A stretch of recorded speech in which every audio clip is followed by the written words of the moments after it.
I remember that day like it was yesterday. The sun was already setting when my taxi pulled up to the gate. I was tired, 3 weeks away for work, counting the days till I could see my husband again. But what I saw made my heart stop. My bags, every one of them, were lined neatly on the sidewalk. The gate was locked. My key didn't fit anymore.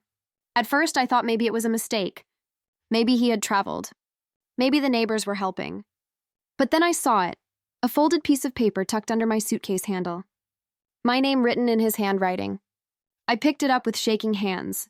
The words inside felt like a knife made of truth. I wanted to scream, but the street was silent. Even the wind refused to move. And as I stood there, I didn't know. The note was only the beginning. No one, not even I, knew the storm that was about to begin. Before that evening, I would have sworn my life was perfect. I was the kind of woman people said was blessed, married to a man everyone admired, tall, charming, ambitious. His name was Cheeky, and he had a way of speaking that made people listen. Even my mother said, "My daughter, you've married a man with honey on his tongue." We lived in a quiet part of the city, in a compound where the neighbors greeted each other every morning. I loved our home, the bougainvillea flowers climbing the gate, the smell of Cheeky's cologne lingering in the hallway, the laughter that used to fill our kitchen on Sunday mornings. I had a good job too, marketing executive at a travel agency. It wasn't glamorous, but it paid well enough to send money to Mama in Enugu and keep our home comfortable. So when my company offered to send me to Cape Town for a 3-week project, Cheek encouraged me to go. "My love," he said, "go and make us proud. When you come back, we'll celebrate." I remember the way he held me at the airport that morning, like he didn't want to let go. He even slipped a small note into my hand before I boarded. It said to come back soon. "My world feels empty without you." For 3 weeks, I held on to that note like a charm. Every night, I would read it before sleeping, smiling at the thought of coming home. But they say the same water that boils yam can also burn it. Love, when tested, reveals its true flavor. The first few days in Cape Town were smooth. Meetings, presentations, video calls with Chike. But after the first week, his calls became shorter. Then fewer. Then silence. When I called, sometimes he wouldn't pick up. When he did, he sounded distracted. He said work was too much. I believed him. After all, he had always been a hard worker. Still, something in my chest started to tighten. A small voice whispered, "Something is not right." But I buried that voice under work and faith. I even bought him a small gift, a leather wristwatch he'd always admired online. I imagined the look on his face when I'd hand it to him at the door, and he'd smile and say, "You didn't have to, my love." The morning I left Cape Town, I sent him a message. On my way home.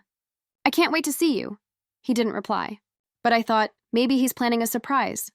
As the taxi turned onto our street that evening, I noticed the house looked quiet. No lights, no music, not even the sound of the generator. My heart started to race, and then I saw them, my bags. All of them. On the sidewalk. I didn't know whether to knock, cry, or laugh. For a moment, I thought maybe robbers had attacked, or maybe there was a misunderstanding. But deep down, a woman's spirit always knows. I took a deep breath, stepped out of the car, and reached for the note. That's when I realized everything I thought I knew about my marriage was about to change. Because the man I loved, the one who promised me forever, had written words I would never forget. I remember how my fingers trembled as I unfolded that piece of paper. The handwriting was his, neat, careful, the same hand that had written love notes on my birthday cards. But the words, they were not from the man I knew. "By the time you read this, I'll be gone. Don't come looking for me. It's better this way. I'm sorry, that was all. Just 3 short lines, and the life I knew ended there." For a moment, the street felt like it was spinning. I wanted to scream, but no sound came out. A car passed by slowly. The driver looked at me with pity. I pretended to be okay. In our culture, a woman learns early. Tears are not for the street. I gathered my bags, called a cab, and went straight to my friend at Aora's apartment. When she opened the door, one look at my face told her everything. "Chike," she whispered. I nodded. "Jesus, what happened?" "I don't know," I said, my voice shaking. "He's gone. Just gone." Adaora held me as I cried, long, deep sobs that felt like they came from generations before me. That night I couldn't sleep. My mind kept replaying every moment, the smiles, the airport hugs, the missed calls. How does love die so quietly that you don't even hear it leave? The next morning, I went back to the house. The compound was empty. The landlord told me Cheeky had moved out 3 days earlier. He said you both were separating, he said casually, and he cleared your rent. Separated? I hadn't even known there was a crack in the wall. When I entered the house, everything was gone. The couch, the TV, even the curtains. Only the wedding photo remained, lying face down on the floor, the glass cracked. Something inside me snapped. I called his number, switched off. I called his office. They said he resigned last week. I even checked the bank app. He had withdrawn everything from our joint account. That's when I realized this wasn't confusion. This was betrayal. Planned and perfected. 2 days later, Mama called from Enugu. "My daughter, how was your journey?" she asked cheerfully. I forced a smile into my voice. "It was fine, Mama. And Cheek? Did he like the gifts?" I wanted to say everything, to tell her her perfect son-in-law had vanished, but I couldn't. "He's fine, Mama," I lied. When we ended the call, I sat in silence. I didn't want to break her heart before I understood what was really going on. But the silence didn't last long. That evening, I got a message from an unknown number. "Stop looking for him. It's safer that way." I froze. My hands went cold. How could anyone know I was searching? The next morning, Adara came running into my room with her phone in hand. "You need to see this," she said, her voice shaking. She showed me a Facebook post, a picture of Cheek, my Cheek, smiling, holding hands with another woman. The caption read, "Forever begins today." They were standing in front of a church. In Enugu. At first I thought maybe it was old. A mistake. But the date? It was from yesterday. My knees gave way. I fell to the floor, clutching the bedsheet as tears poured out. "He remarried?" Adaura whispered. "So fast?" No one had answers. Not even me. That night, I packed my things and took the night bus to Enugu. I had to see for myself. The road was long, the air thick with rain. At every checkpoint, I prayed silently. "God, if this is a dream, wake me." When I reached Mama's house, she hugged me tight. "You look thinner," she said. "Where's Cheek?" I wanted to tell her everything. But how could I? How do you tell your mother that the man you trusted with your soul just married someone else, while your clothes were still warm from the journey home? I spent 3 days in the village trying to find peace, but peace refused me. Every night I dreamt of that note, the words echoing, "It's better this way." Then one night I heard something strange. It was past midnight when the wind began to howl through the windows. The candle flickered, and then I heard a soft knock at the door, 3 slow taps. "Mama?" I called. No answer. I opened the door slightly, but no one was there. Only a folded paper resting on the doorstep. My heart stopped. I picked it up. The handwriting, the same as before. "You were never supposed to know the truth. Forgive me." I stumbled back, clutching my chest. Adaora wasn't here. Mama was asleep. Who could have brought it? The air grew colder. Somewhere in the distance, an owl cried, "Coo! Coo!" Mama used to say, "When the night birds sing twice, the dead are not far." And that night I started to wonder, was Cheeky truly alive? That was when I realized this was no ordinary heartbreak. Something darker was moving beneath the surface. Something that began long before my trip. And wasn't finished yet. That night in Mama's house, sleep refused to come. The paper I found on the doorstep sat on the table like a living thing, its edges trembling in the candlelight. I stared at the handwriting, Cheeks, but something about it felt wrong. The strokes were shaky, uneven, like written by someone not fully here. When the rooster cried for the second time, I decided to burn the letter. Maybe then the past would rest. I stepped outside, lit a match, and held it to the paper. But before the flame could touch, the wind rose, strong, sudden, like a voice shouting no. The match went out.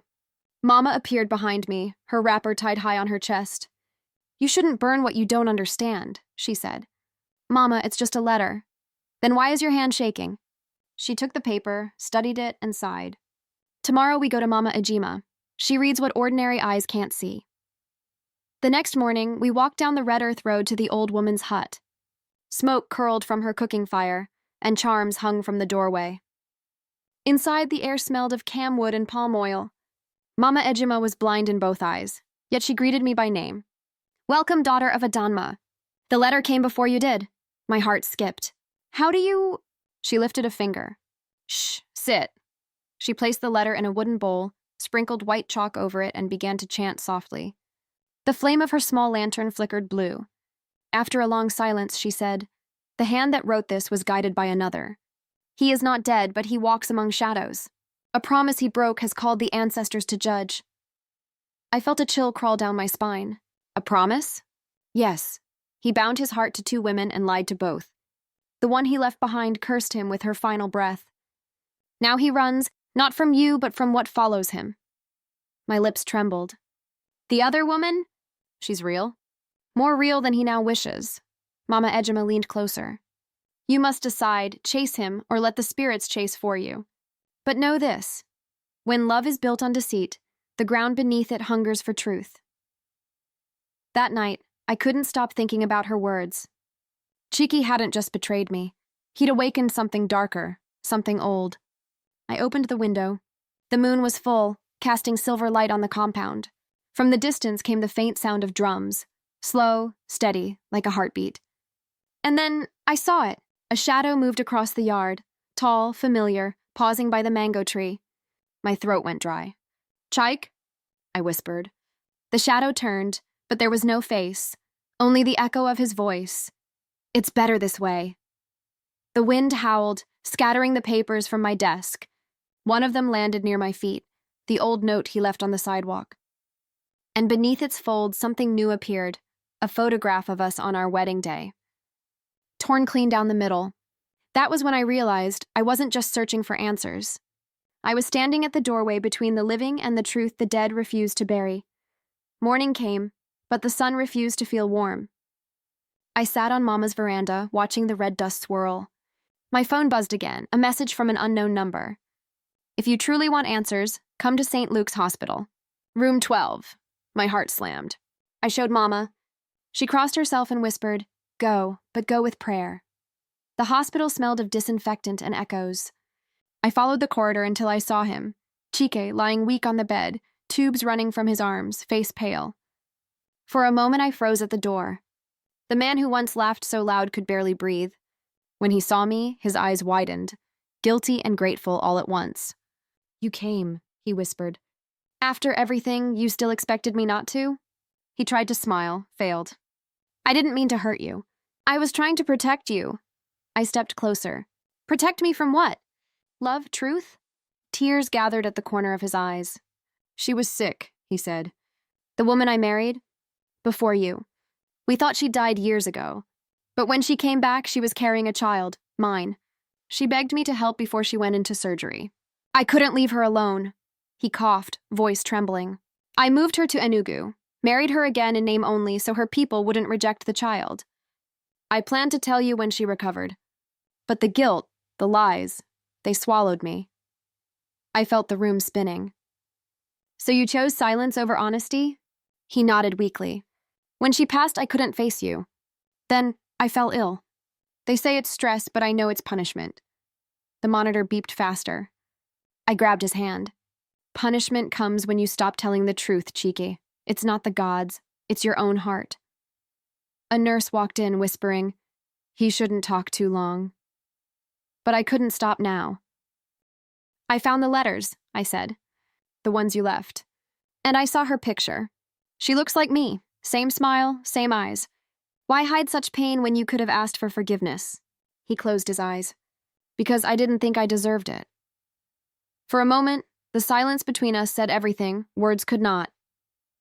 Then I stood up, looked down at him, and said softly, I forgive you. Not because you asked, but because I refuse to carry your sin any longer.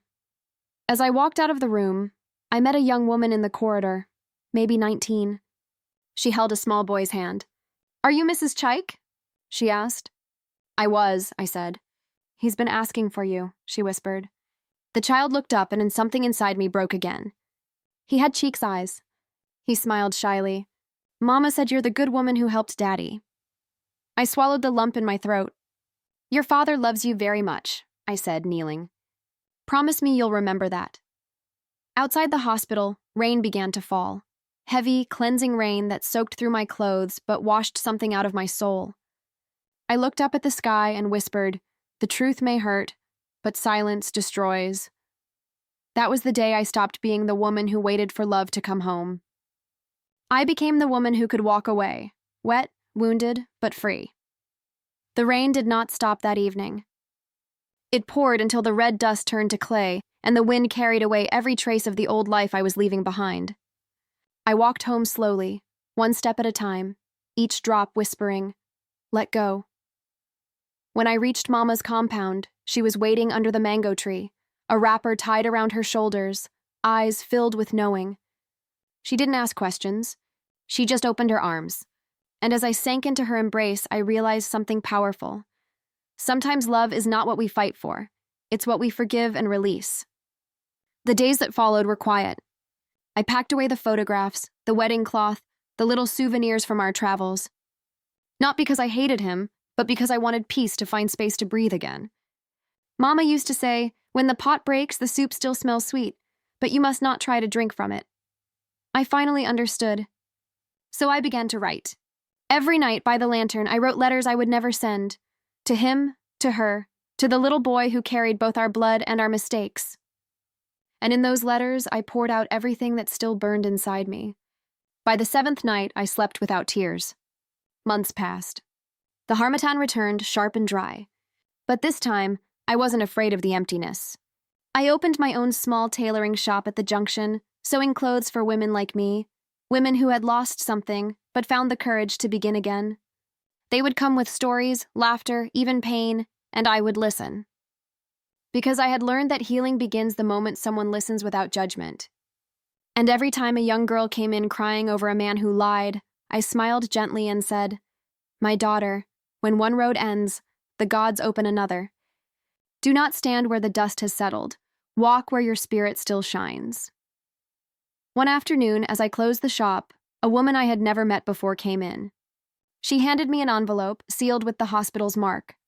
Inside was a small photo, Chike, holding the boy, smiling weakly. At the bottom in his handwriting were the words, "Tell her I found peace because she forgave me." My hands trembled. For the first time in months, I didn't cry. I just looked out at the fading sun and whispered, "Go well, Chike. We are all forgiven in the end." That night, I placed the photo on my shelf, beside the candle I lit for hope every evening.